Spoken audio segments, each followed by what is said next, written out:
course, we're keeping an eye on the conditions for you throughout the day. Our David Guildford is live in Portland this noontime for a look outside. Hi, David.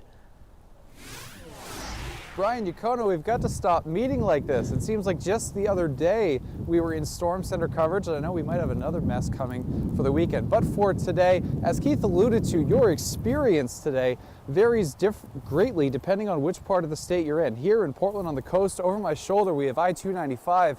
Everything I see is down to bare pavement. I can actually hear the cars going by whipping up water, but not snow, not slush, and certainly not ice. The roads are clear here.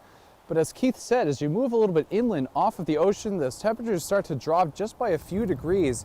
And we're being told of much different driving experiences this morning had by commuters coming from the inland. And of course, as he said, it might be a little rougher than it is now later in the day. So keep an eye on that.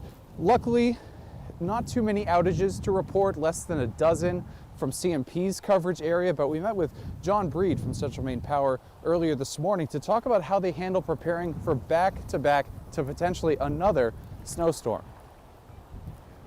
When we see storms coming, depending on the severity of the storm, we will pre-stage crews and vegetation management crews. Linemen obviously work to repair the poles and wires.